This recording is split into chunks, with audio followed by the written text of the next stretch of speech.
Hey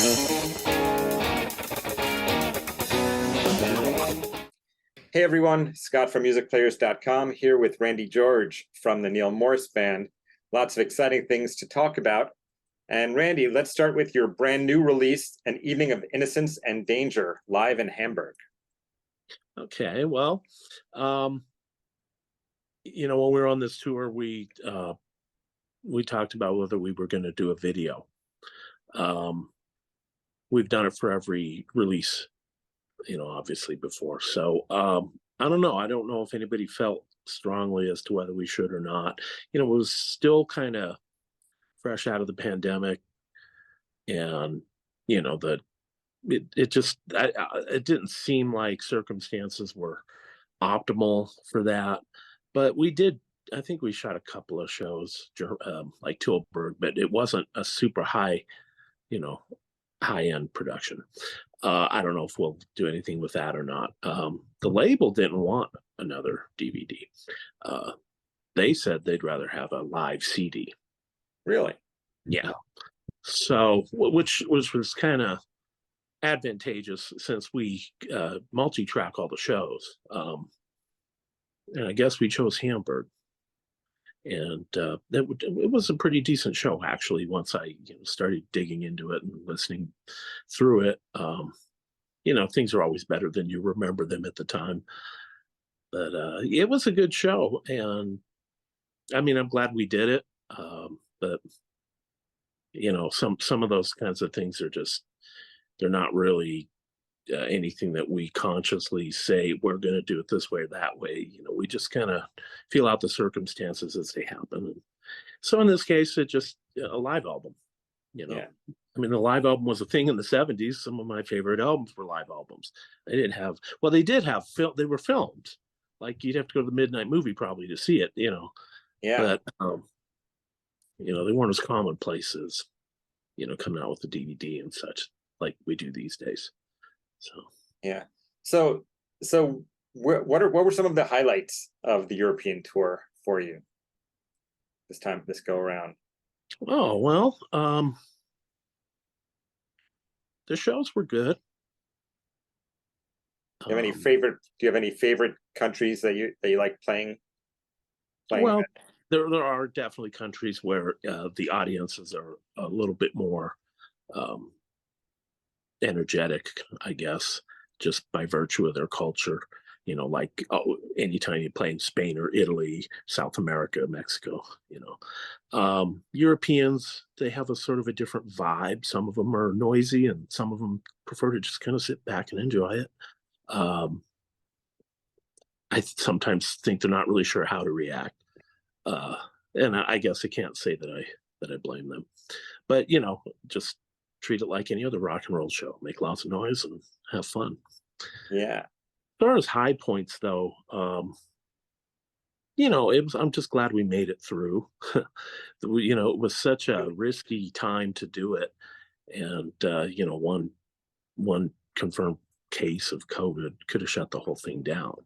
So we made it through, and I think it went really well. Yeah. Given those circumstances. Yeah. Now, last time we spoke, was back before the pandemic. And it was probably after the Great Adventure, and at the time, your gear primarily centered around your Spectre 5-string. You were using a Sands amp. You were using a Fractal AX8. Have you made many changes to your gear of choice since then? Well, the Innocence and Danger tour, I actually used the Geddy Lee DI 2112 as opposed to the traditional Sands amp bass driver DI. So that was a kind of a change. It had a different profile all the way around, but it seemed to work. And yeah, I sometimes I take out a second bass. I think I took my fretless along for the for Innocence and Danger. But yeah, I have a big pedal board, and the effects that how I got there to begin with the effects, I try to preserve, because if we ever want to play those songs again, I want to be able to just, create the sound without having to think about, oh, how am I going to do that now? Yeah. It's like I still have all the same stuff. The people are expecting to hear that sound, you know. So I've been on the lookout for another bass to replace my 5-string. Just something that will work, but something that offers a little bit different kind of thing.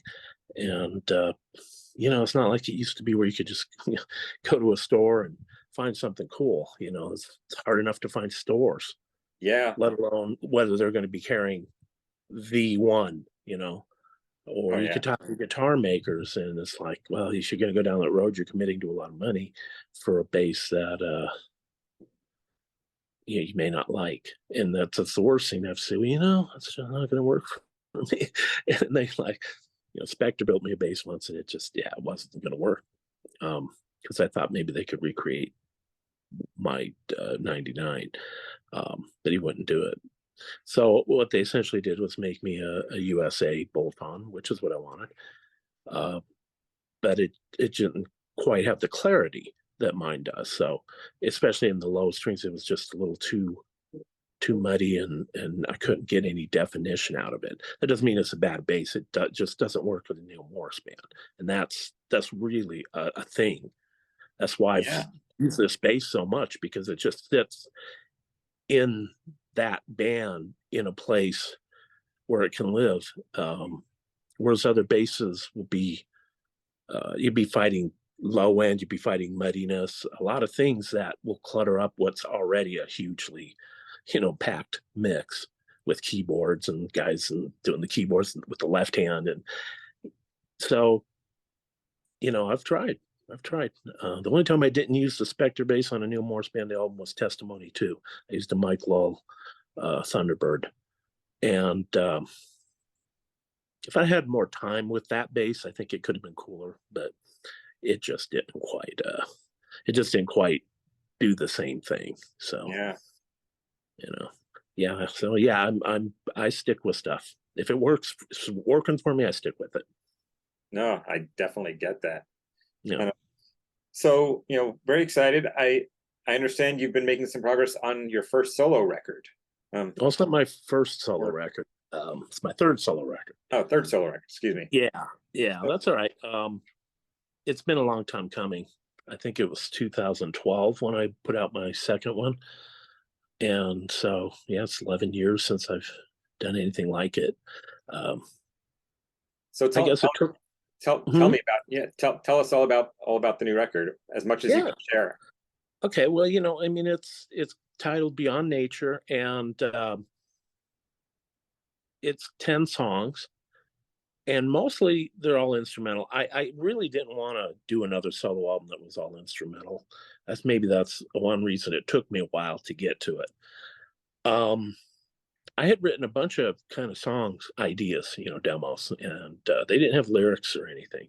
I just knew that the right guy could make it work. So I thought, well, I'll just find the singers that work for these songs and do a kind of a song-oriented solo album, which was what I was hoping to do. But that's not really how it worked out. So I have obviously a number of instrumental things that I had laying around, and I started working on some of those. And then I just started writing some new ideas and just decided, well, if it's going to be an instrumental album, then I'll make it a good instrumental album. And so, yeah, I sat down and wrote, on the piano, I wrote on the guitar, I wrote even on the bass in some cases. And one song with vocals ended up on the album. Simon Godfrey from Tiny Fish sang on it, and he even wrote the lyrics. He was into collaborating on it, and he really did a great job. It turned out to be a really cool song. It's a rocker. And the funny thing about this album is that it has a lot of different styles and genres throughout. It kind of starts in with kind of a vibey Jeff Beck kind of, groove kind of thing. And then then you're getting like a Neal Morse Band fiddly. And then you're getting this like groove song that's another kind of groove song that's kind of hard to put into words. It's the title track, Beyond Words. So I guess maybe that makes sense. Yeah. I did an experimental piece where it's just like fretless bass with a bunch of keyboard loops and percussion loops and stuff. And my wife did some shakers, and she did some wind chimes and things like that on it.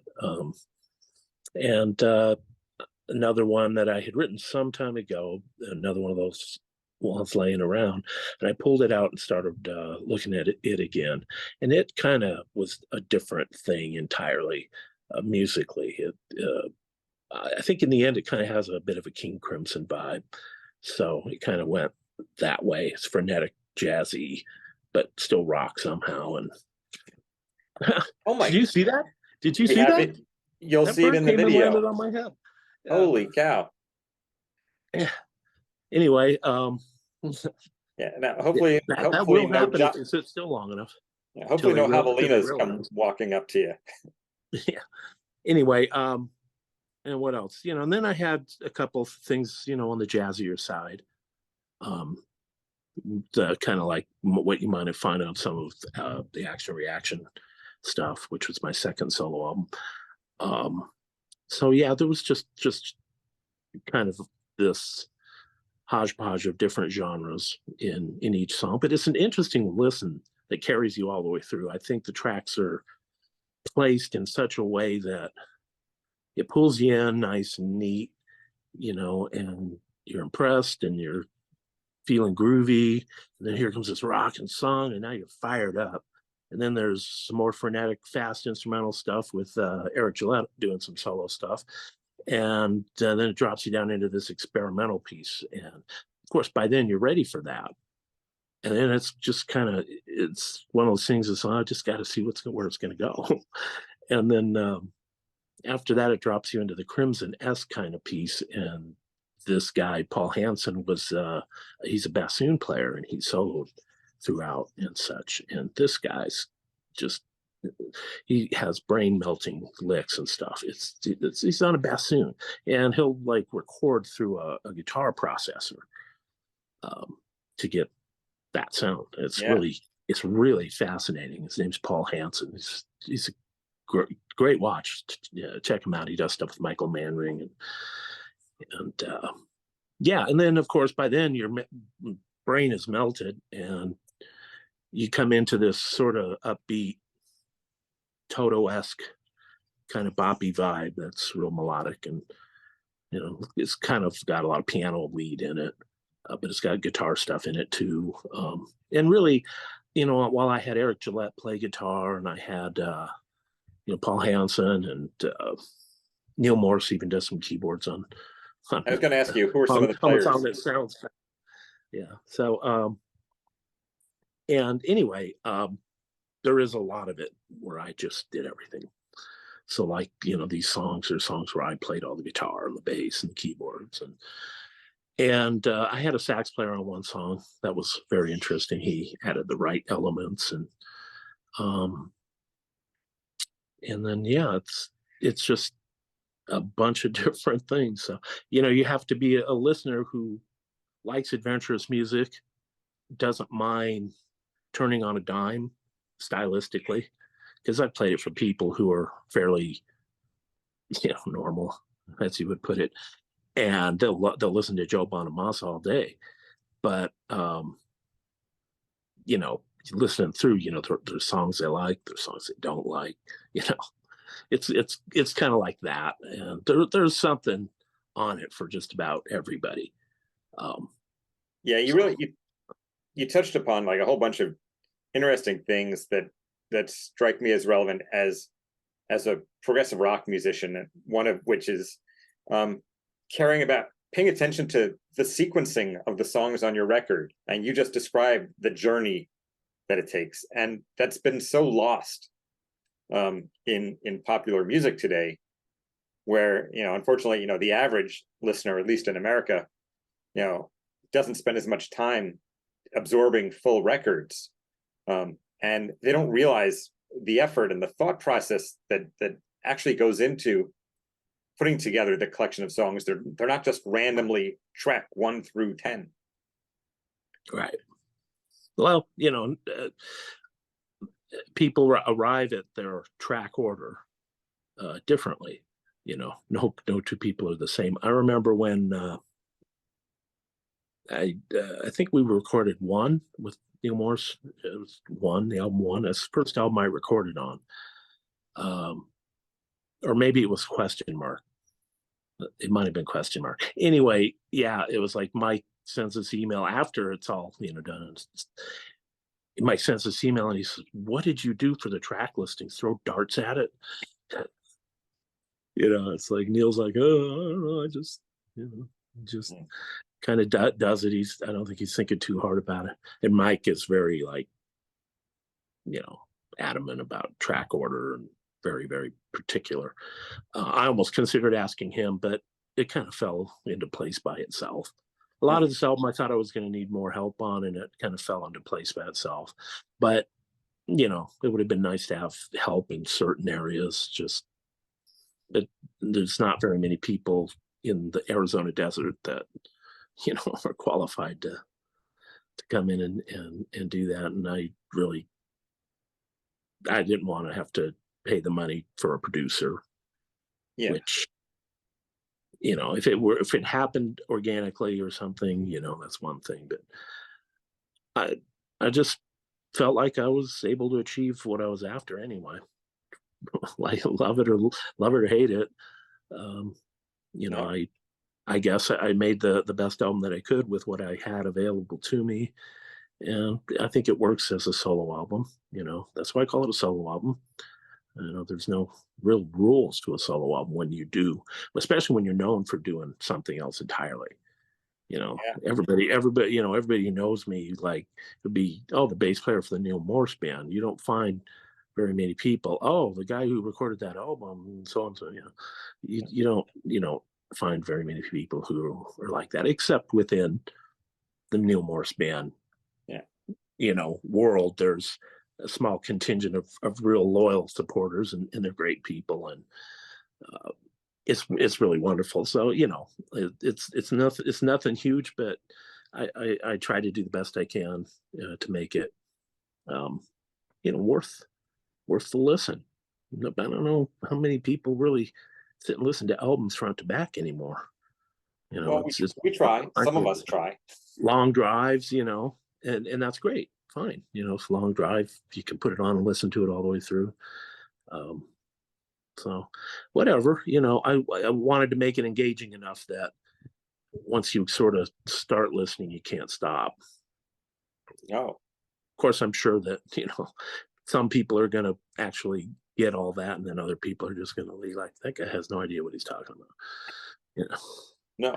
Well, also a lot of people only know you as a bass player, but of course, everyone in the Neal Morse Band plays a billion instruments, and right. so given that new solo record and you played many instruments throughout, let's tell people something about more than just your bass. So tell me about guitars and amps of choice that you leaned on for this record. Well, as you stated, I pretty much leaned on the AX8, and I tracked with. I have three guitars that I tracked primarily with. The main guitar was the PRS Custom 22, and I have a Telecaster that I use for a few of the songs to go for more of that Jeff Beck kind of vibe. And then I did some soloing on my Epiphone 335, which I have Gibson PAFs in.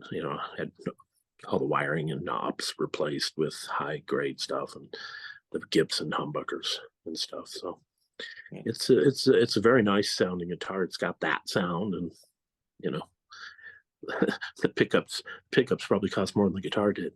But yeah, I didn't use my Michael Strat as much as I thought I would, for whatever reason. I just I didn't find the PRS does all those sounds just as good. I hate to say it, but it sounds better. I can make it sound better.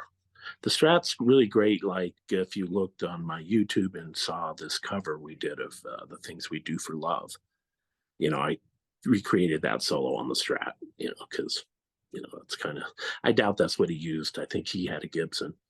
I think they were all playing Gibsons, like bass and Yeah. and stuff. But it's an interesting sound to try to recreate. It's obviously George Harrison's the one that kind of pioneered that sound. The chorus double tracked, vibe, a little bit of warble in the chorus, But so that was mostly the guitar. The keyboards, I primarily used my Yamaha Motif XS7 and a Korg Triton Extreme. Okay. And yeah, so those were the two keyboards that I used. Neal, of course, played some organ using his Hammond and some Mini Moog. And Yeah. And then all the Tron samples I have are samples that I got from a guy in LA that made them. They're interesting to say the least, but they're decent Tron sounds. But you can get good Tron sounds a lot easier now than you used to be able to.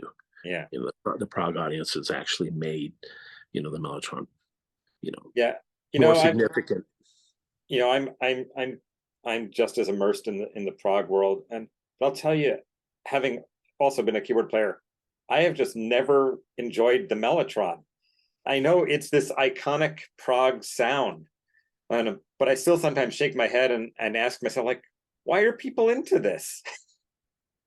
Well, at the time, I don't think at the time I fully grasped the Mellotron. I kind of knew it was a tape-based sampler. Once sampling came along, digital sampling, then you begin to look back and realize this was an analog sampler. That's what it was. And then there's a real romance attached to it. Even McCartney. There's a great video on YouTube of McCartney demonstrating the Mellotron. Trying to explain what you would use this for, and he'd play a bunch of stuff. And so, I guess you had to come up through that age to really, understand and appreciate using those machines. Now there's a whole generations got inspired, and they're all trying to get that stuff. But since you can get it digitally, it's a big deal to have an actual working Mellotron. Oh yeah. There's a few, but it's kind of a big deal if you actually do.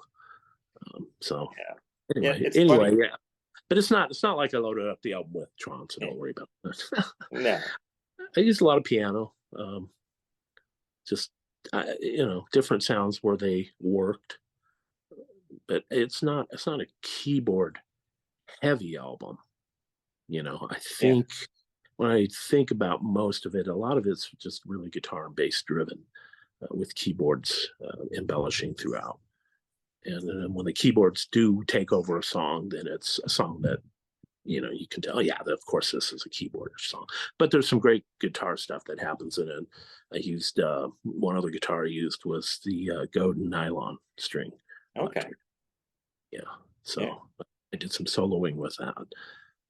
So that was fun to work with. Because you want sort of an acoustic sound with a song that has a lot of piano and Do you have drums on the record? Huh? Are there drums on the record? Well, every song except for the experimental bass thing, they all have some drums. Drums were provided by my buddy Dan Lyle, who I've played with since 1982, and he was in my band Ajalon. Okay. He's recorded. He recorded most of the drum tracks. There was one track I had Jason Gianni record on. So. Oh my! Jason, he hasn't even mentioned that yet. Oh, that's So no way. I have Jason on one song, and then Dan's on the rest of them. So, and Jerry Guidraz is mixing as we speak. Okay, so when can we expect this? What's the target?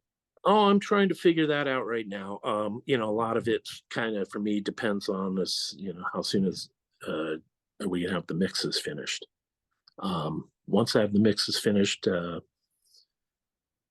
I'm thinking of doing it just after Morse Fest at this point. So I can actually be here to deal with it as opposed to trying to release it and then taking off overseas. Um, Yeah. so but I will probably attempt to bring physical CDs to Morse Fest. Okay. Great. So So some, by this late summer, we'll be able to people will be able to get their yeah, hands. I mean, worst case, it'll probably be later in August or early September at the latest. It'll probably come out on Bandcamp initially, and we'll have physical CDs available as well as you can get the download. Right. Now, Yeah. one other record collection I want to ask you about happened mostly during the pandemic, but I have to say the Morse Portnoy George cover to cover anthology collection. A lot of people don't even know about that, and you guys put out the most amazing multi-volume set of classic covers from the 60s, 70s, and 80s. And like, how did you put that together? I mean, it's so much music that it's like, and it's just so beautifully done. How did Well, you clearly put that we didn't together? put it all. We didn't do it all at once. We did the first cover to cover right about 2006. I think it came out, and we recorded. I don't know if it was during the. I think it might have been during question mark when we recorded a few covers, which like Starless and Lemons Never Forget and Crazy Horses. Or no, Crazy Horses was a different one. It was on the first cover to cover though. Four of those were already on the one bonus CD. Two of them were already on the Testimony bonus disc. So that's six of them. And I think there was 11 or 12. And yeah, we recorded those after, I believe, the question mark session. I know we did some after one. Well, that was for the bonus disc. It gets hard to remember which session we did what. In any case, we decided to record a few more and put them out as a cover CD. And we did that at the end of, I think, the Sola Scriptura album recording, or maybe it was Lifeline. No, it was Lifeline. And so we did a lot of the covers we did on Lifeline, I think, ended up on cover to cover 2, which we recorded a lot of after the Momentum sessions back down up in 2011 at that point, or 12, somewhere right in there. So 2007, then the next one came out in 2012. So they were 5 years apart, and we, like I said, we'd had some laying around the whole time that were already done. So, adds up quick. And usually those are all about what we all agree on. Because the minute we start talking about it, we never stop. Mm-hmm. Throughout the entire album. We'll be working on the entire album, but most of the time we'll be talking about what covers we're going to play. The last one, the covered to cover 3, whatever. And we had talked about doing that in we had been talking about it for a while, but I think it sort of came up at the end of Transatlantic recording sessions for the Absolute Universe. And Mike was in Nashville a few extra days at Neal's and banged out. They decided let's bang out as covers to covers. And that wasn't one I had a ton of input on, except Baker Street. But it was circumstances. Mike didn't have a lot of time to sit and learn covers. He wanted to do stuff that he already kind of knew pretty well, and not spend a lot of time. So they chose songs that basically they already kind of knew, and so he could track the drums quicker. And then we just went back through and tracked all the rest of it. But see, that was done like around December, January of 2020. Mm-hmm. So before the pandemic hit, but the album didn't come out until after the pandemic. So I don't know how. I think most of that was already in the making with Sony. Before the pandemic hit, but So anyway, that's how all that kind of happened. Yeah, I thought it was pretty funny because, like, really, just shortly after I got my hands on Anthology 3. Like, okay, well, this is the three of you. And then like 2 weeks later, Eric Gillette puts out his Bohemian Rhapsody. And I'm thinking, it's like, okay, you guys, I'm not on your covers record, so I'm going to play every instrument on the complete stuff and put out songs. And I thought it was just kind of ironic timing of releases. Eric's a monster that way. He can just go and go, and he just keeps generating more and more content. You know, it must be nice to be that young again. Really is what it boils down to. You know, the older you get, you know, you stop trying to push so hard to do all that stuff. But I'm getting, you know, doing this album has sort of reinvigorated my desire to continue to write. So I don't know. I'm going to keep putting stuff together. I know my wife and I have been trying to put something together for a while. We put out Sweet Invention during the pandemic, the EP. Maybe we'll do something more like that, or, you know, do a full album for that. Or we might shift gears and do something that's more acoustic guitar driven, something we can actually go out and play as a duo and not really have to, you know, have the whole cumbersome setup of, you know, drummers and player keyboards, and which is where it gets hard. So if you can do something that you can pull off acoustically, you know, your travel gets a lot cheaper, and maybe you can get, you know, do some stuff that's profitable and build a following doing that. So we'll see. Awesome. Yeah. Okay. Well, I don't want to take up any more of your time for today. So thank you so much for sharing all this insight into the latest releases. And we'll be listening for it and telling everyone about it as soon as it's out there. All right. I appreciate you having me on. Absolutely. Randy, thank you. Enjoy your day. All right. Take care. Bye.